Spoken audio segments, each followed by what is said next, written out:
Dear buyers and first-time home buyers, now we know that the last 2 years have been an intense and wild ride as you pursue your home dreams. So whether you're looking to take that first step on the property ladder or you're looking to make a move up or maybe scale down. During the course of the pandemic, real estate prices have been an insanely difficult pill to swallow. If you're a first-time home buyer, something that we grew up believing we could achieve has become so far out of reach.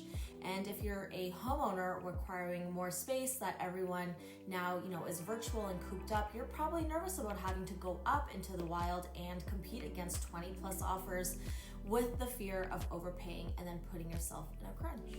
Well, I am here to tell you that it's finally happening. Things are changing, and depending on your situation, there's a good opportunity here. If you've been sitting on the sidelines or you took a step back to rest and reset, this season could be your season. Buyers, I feel you. I've worked with many buyers during this pandemic, really frenzied market, and I understand that you're feeling beat up, chewed up, and spit out. It is a terrible feeling and emotionally exhausting, but what I'm witnessing now, actually being boots to the ground, is that not every home has an offer date, and if they do, then the chances of that seller not getting the price that they would have a couple months ago or what they expect is very likely. Sellers are then relisting their homes the next day at prices that they're actually expecting to get, and I'm also seeing more homes selling with 2 or 3 offers versus the 10 plus we were seeing a couple months ago. And that's not to say that homes aren't selling, they are, and we're still considered to be in a seller's market when measuring absorption rates.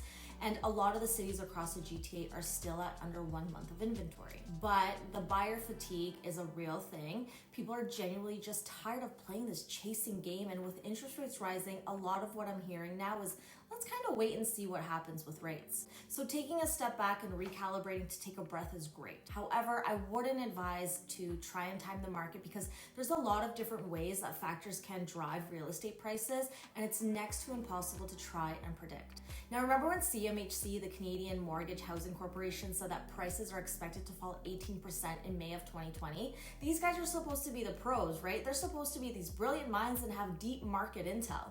Instead of going down 18%, it went the complete opposite way.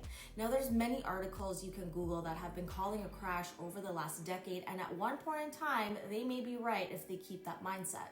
Now, the real estate market will always go up and down, and there's going to be curveballs thrown at us.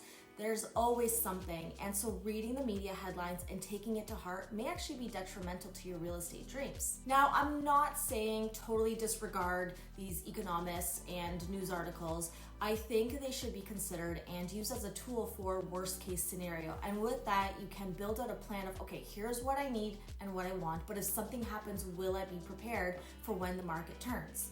Now, as long as you plan to be in your home or invested in a property for 5 to 10 years or longer, then you're going to be able to ride out any sort of dips and bumps along the way. That being said, over the last duration of the last 40 years, with the crash in the late 80s, the correction in 08 and 2017, the GTA real estate market has appreciated 7%. And if we condense that even further, over the last 15 years, the market has appreciated 10% on average as it's fluctuated. What's actually interesting right now is that the sale to list price ratio that I'm witnessing is starting to come down a little bit. What that's telling me is that the acceleration at which prices were going up is slowing down. So let's look at how things progress in the first quarter of 2022. York has seen a 5% decline in price. Durham Region has seen a 10% reduction month to month. Now, the market comes in waves. It's always going to fluctuate, and I don't want you to think that this is all doom and gloom, because if we're looking at a year-over-year perspective, then we're still up in the double digits. Now, according to the 10-year trend line, we're actually ahead of the pricing schedule by about 39% in Durham, and in York Region, about 86% of where we should be when measuring the entire market, meaning each housing type in these areas.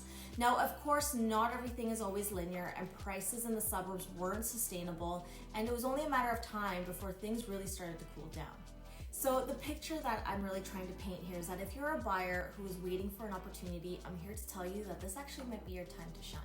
So there you have it. That is my 2 cents on the real estate market. If you'd like to make more sense of this and see where there's opportunity for you, book a time to chat that is convenient for you using the Calendly link below. Ciao for now, and we'll catch you on the next one.